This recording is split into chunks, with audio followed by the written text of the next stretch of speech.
Mga kababayan, si Kamanong po inyong lingkod ay nagbabalik po at samahan nyo po dito po sa Tambayan Makabayan. Magkomentuhan po tayo at tayo po yung mag-umpisa na at magkomentuhan na po.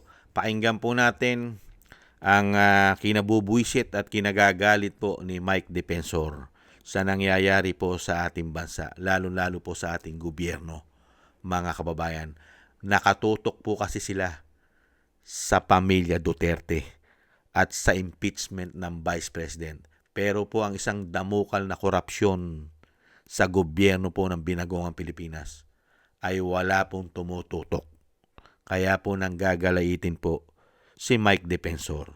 At pakinggan po natin si Mike Defensor at lalong-lalo na po ang kanya sinasabi na mga departamento na hindi po binubuksan ng issue ng korupsyon dahil ito po ay hayagan na sa COA. Nakabukas na po ito sa website ng COA, yung sinasabi po ni Defensor. Ito po, pakinggan po natin si Mike Defensor, mga kababayan.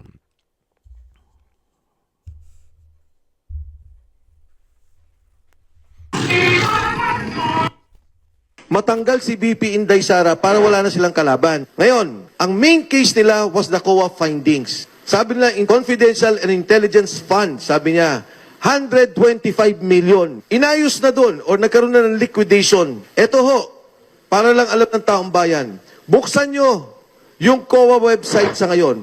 Madali nyo, i-google nyo. Hanapin nyo National Agency. Magkano ang unliquidated, suspended na mga funds of the different agencies?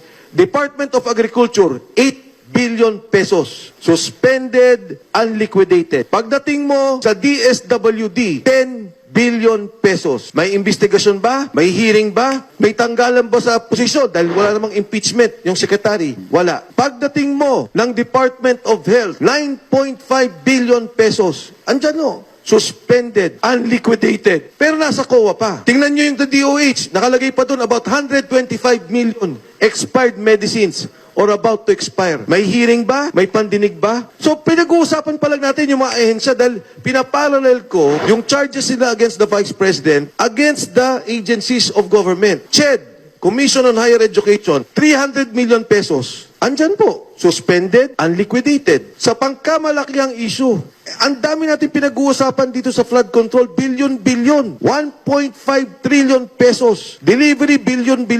Nagkaroon ba sila ng investigasyon? Meron bang nakasuhan? So ito yung bangkalatan, tinitingnan natin na sitwasyon ng ating bansa, yung problema ng korupsyon o yung investigasyon na gusto nila. Ginikipit nyo yung isang Vice President na hindi pa nga nakasuhan. And yet, yung maraming kaso sa ngayon ay hindi nyo pinapansin. Hindi nyo binibigyan pansin dahil sadya ayaw nyo lang tumakbo sa 2028 si Inday Sara Duterte. Matanggal si BP Inday Sara para wala na silang kalaban. Ngayon, Yun po ang realidad. Real talk po yun. Sinasabi po ni dating Congressman Mike Defensor. Realidad po yun. Kailangan po nilang tanggalin, i-impeach ang Vice President. Di po ba? Para po happy na po. Wala na silang problema. At wala na pong hahabol. At wala na pong magpapakulong sa kanila. At magpapanagot sa mga ginawa po nilang korupsyon. Hindi po ba? Kinakalkal mo ang confidential intel fund ng Vice President na mismo sa COA? Maayos siya sa COA? Hindi po ba? Samantalang sinasabi ni Mike Defensor, buksan lang daw ng mga Pilipino, buksan lang natin ang COA website. Ngayon na, makikita natin ang mga ahensya ng gobyerno, isang damukal, bilyon, daan milyon na dapat pong imbestigahan. Hindi po ba nang sinasabi po ng Binagongang Pilipinas at siyempre po ang institusyon ng Kongreso, ang Senado at House of Representatives. Hindi po ba nakatutok lang sila sa Vice President? Katulad po nito, yung sinasabi ni Mike Defensor. Di po ba? Department of Agriculture, 8 billion suspended, unliquidated. Napakalaki. DPWH, DSWD, for correction. DSWD, 10 billion suspended, unliquidated. Nakita nyo po, Department of Health, 9.5 billion suspended, unliquidated. Nakita niyo po, kalalaking numero. DOH, mga may expired na medicine o gamot, 125 million, walang investigasyon. At ANCHED, 300 million, suspended, unliquidated. Nakita niyo po, bilyon-bilyon, daan-daang milyon. Ahensya pala ng gobyerno yan. Wala pa po ang DPWH dyan, ang BIR, ang custom, at marami pang ahensya ng gobyerno. Wala pa yan. Puro may issue po halos lahat yan. Sa COA. Pero sa Vice President lang po sila nakatutok. Hindi po ba? At hindi rin nila binubuksan ang usapin. Saan? Saan? Sa confidential intel fund na tinatawag na bangag at bongit ng kanyang ate. Hindi bababa sa 4.5 billion. Kaya po itong mga tao na ito, darating din po naman kasi ang panahon ng kanila pong pagbagsak. Hindi naman po lahat ng kasamaan, at ang kasamaan po ay hindi po yan magtatagumpay sa kabutihan. Babagsak at babagsak po. Babagsak at babagsak ang kasamaan, mga kababayan. Panahon po yan. May panahon po yan. Pinakita po sa atin. Yan po ipinakita. Ipinakita po ng nasa itaas ng Panginoon kung anong klase po na lingkod bayan pag po ang naglilingkod sa mga Pilipino ay ang lahing Marcos, Romualdez. Pinakita po kung paano po sila maglingkod. Ipinakita sa taong bayan kung anong klase po silang lingkod bayan, kuno. Kaya nakita po ng daang-daang milyong kasama mga OFW kung anong klaseng maglingkod. Talaga pala sila. Isang damukal na issue ng korupsyon. Pati institusyon, Kongreso. Ipinakita po sa taong bayan kung anong klaseng mga politiko sa panahon ng paglilingkod na may pangulo tayo na tinatawag na bangag at bongit ng kanyang ate na nambudol po sa mga Pilipino at sa mga Duterte. Hindi po ba? Kaya ito pong mga sinasabi ni Mike Defensor, may tamang panahon po dyan, mga kababayan.